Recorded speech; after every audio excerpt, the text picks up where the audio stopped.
Tras la derrota ética y política que, según muchos observadores, sufrió el gobierno en la consulta del 7 de mayo, diferentes sectores políticos han empezado a agruparse en busca de armar alianzas para enfrentar las próximas elecciones y tratar de derrotar al presidente Rafael Correa. Entre ellas se habla de una alianza de izquierda que podría armarse en torno, por ejemplo, del general Paco Moncayo o, por ejemplo, en torno del economista Marta Rolos, quien precisamente hoy está en los estudios de laRepública.es. ¿Cómo está, economista? Buenos días. Muy buenos días, Jorge. ¿Cómo está? Bien, muchas gracias. ¿Cómo están estas conversaciones, esta posible candidatura única de la izquierda?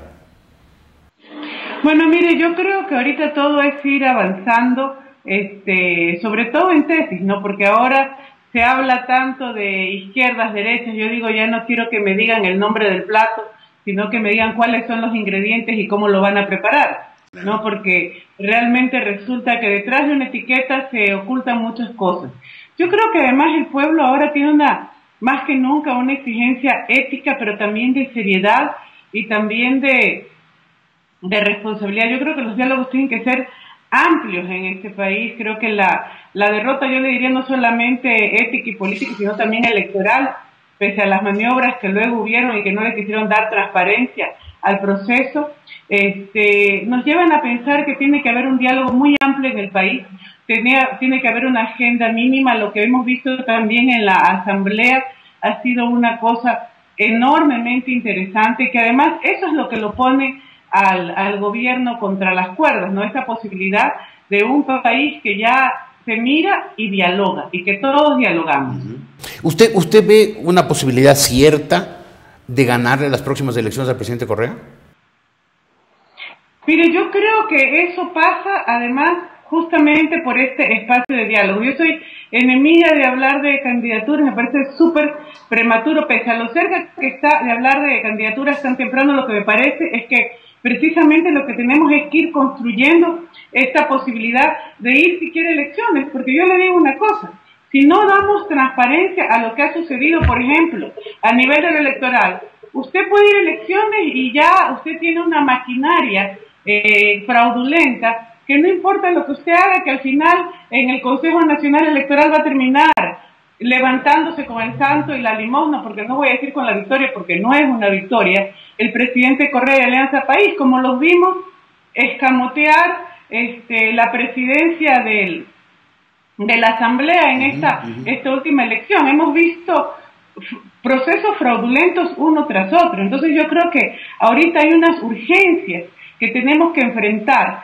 para ir luego caminando a las que justamente apuntalan a ir caminando en opciones de unidad, pero que no implican poner nombres por delante. Perfecto. Sino que implican primero poner acciones por delante. ¿Y cuáles serían esas acciones previas a pensar en una candidatura o en alianzas? Mire, yo creo primerito que ahorita hay que ver cómo se termina de definir el tema de la Asamblea, porque la definición de lo que pasó en la Asamblea Nacional nos indica si vamos a ir a esas elecciones en 2013 en un régimen que todavía tiene algún mínimo resquicio de institucionalidad, o si vamos en una franca dictadura. Porque díganme, ¿qué es eso de que el Corcho Cordero no convoca hasta que no tiene los votos? ¿Cómo tiene el país en limbo con las autoridades electorales, con las autoridades de la Asamblea, cuando su propia presidencia está en cuestión por la forma en la que llegó a ella? Claro, entonces todas estas son cosas que hay que ir armando y articulando. Tenemos que saber dónde estamos parados. Claro. Y tenemos que dialogar, además, digo, de nuevo, con mucha honestidad, asumiendo además cada uno los errores también que tuvimos y que nos trajeron aquí, porque los errores han sido de todos, han sido de una estructura política, económica, que generó un enorme resentimiento histórico en el país, pero también de gente que en virtud del cambio estuvimos dispuestos a sacrificar pequeños espacios que luego se convirtieron en grandes derrotas para la democracia. Entonces, eso tenemos que poner en claro y tenemos que avanzar hacia una construcción con franqueza. Aparte del tema electoral, digamos, inmediato, de la preparación de una candidatura, quería preguntarle, ¿el país no le siente usted demasiado radicalizado, demasiado polarizado como para que se logren alianzas o conversaciones o acuerdos? Porque Por ejemplo, y esta era otra pregunta simultánea, ¿usted participó en este proceso de enjuiciamiento penal por injurias contra el presidente Rafael Correa? Bueno, yo trabajo con León Roldós también en su despacho, en la parte, yo soy economista, pero él es abogado, y en la parte jurídica armamos parte de lo que era el pedido de prueba en la investigación de todos los sucesos y las afirmaciones que se hacían por parte de la acusación de los supuestos que estaban en el editorial de Emilio Palacio.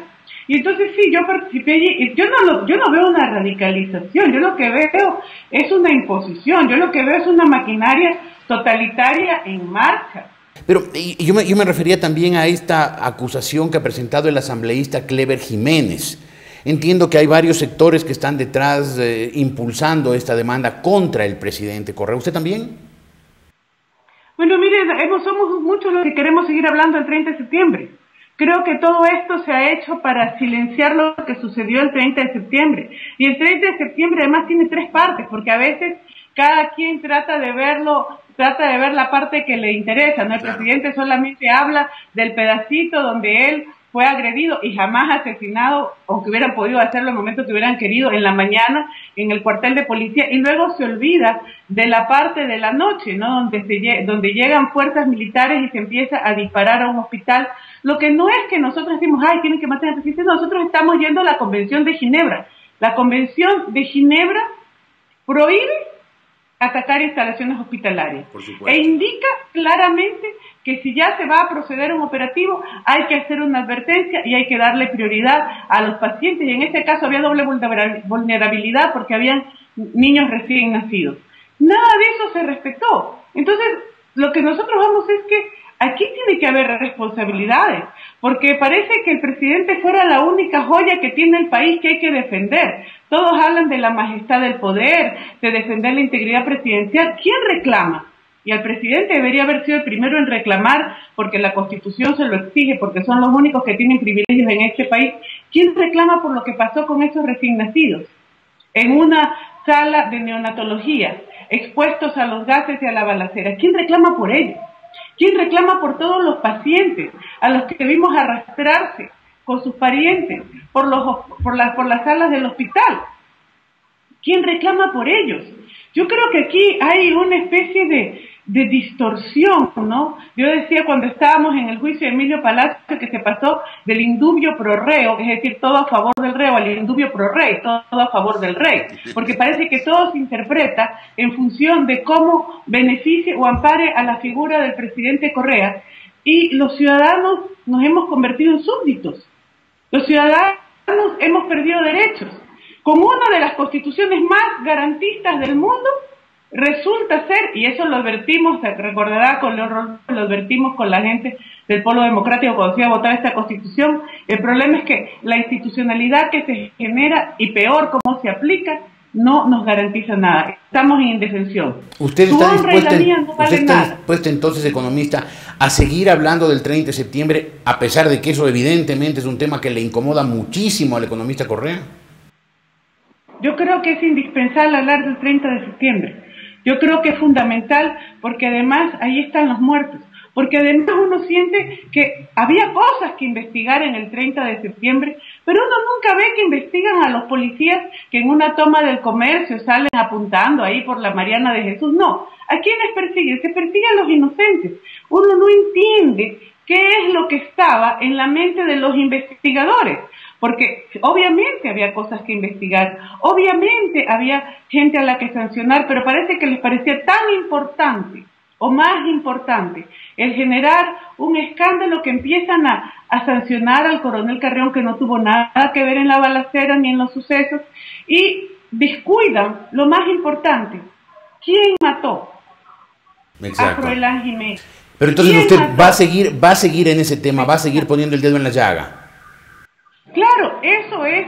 O sea, yo creo que es un país que tiene que mirarse a sí mismo. Mire, yo realmente no creo en los ocultamientos. Personalmente, nuestra historia familiar, nuestra historia de vida, parte de un terrible trauma de algo que no se enfrentó en su momento, que fue lo que pasó con nuestros padres. Y yo no creo, yo a partir de esta historia, yo no creo que se trate de barrer las cosas debajo de la alfombra. Yo creo que un país que no enfrenta sus sucesos traumáticos es un país que reproduce esa enfermedad que llevó a ese suceso traumático. Yo creo que las cosas hay que mirarlas a la cara, por duras que en un momento dado sean. Y que si en un momento dado también vamos a decidir perdonarnos en base a la verdad. Eso también son las amnistías. Uno se perdona en base a la verdad de lo sucedido. Y ahí podemos incluso decidir perdonarnos, dialogar, pero en base a la verdad. No ocultar en base a la mentira, y peor, en base a la mentira, perseguir a los inocentes y dejar en la oscuridad a todos los que hayan tenido responsabilidad ese día. Economista Roldós, muchas gracias por haber estado hoy en La República, le agradezco mucho y mucho gusto de verla. Buenos días. La economista Marta Roldós en larepublica.es.